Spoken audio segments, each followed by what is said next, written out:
Hindi, nabubuhay na ako. Wait, papagod ka na gulo? Warren, gusto ko na bumalik kasi wala tayong pera. Ito, hindi na tayo yung 200. Bakit 200? Nagbaba naman. Di ba nag-retiro ka? Oo nga, dun ko nga nilalagay. Bago 200 pa lang. Mangutang kaya tayo kay Papa ng 500. Sino po, tanga tayo ni Papa? Ayaw mo ba? Para nga makalimutan. Oh my God! Oo nga, pangutang tayo kay Papa. Sige, pagdagan ni Papa, pangutang tayo. Sige. Papa.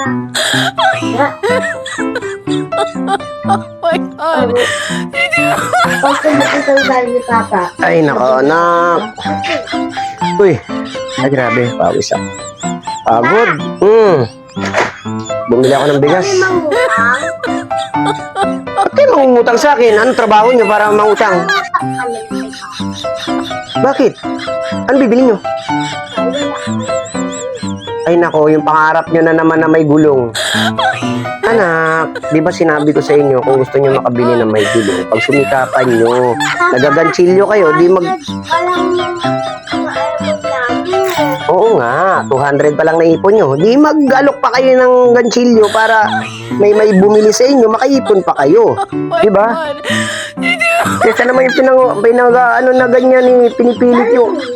Ano nga? Ay naku, gusto niya talaga bumili agad. Babayaran niyo ako pagdating ng meron na kayo ano, kailan niyo ako babayaran? Next year. Ba't ang dagal naman anak? Grabe naman kayo. 500 ba kulang? 1, 2, 3, 4. Naku nak. 400 lang itong pera ko eh. Naibili ko na ng bigas kasi. What? Ay, teka lang. Bakit ako ba nag-utang sa inyo eh? Nangutang ka kayo sa akin. Kulang ka na Oo nga. 400 lang. Oh my God! 500. Kulang ako 100. Nangutang ako 100. Oh no! Oo ano? Ako nag-utang. Ay, may 100 pa pala ako rito. Ito. Ma, may kumandaan ka pa? Yan, kompleto niya na may bibili niyo na yung ano. So, Papa, quit mo tayo. Pa, teka lang. Ba't nagang quits? Bayad ka na sa utang mo Oh my God! Wala ka, bayad ka. Ayun. Sana.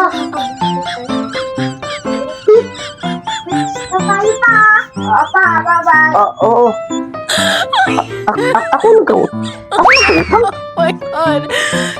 Utang ng 500. 400 binigay ko. Tapos, ng 100. Oo nga, utang ko. Pero, teka lang. Pera ko lahat yun, anak!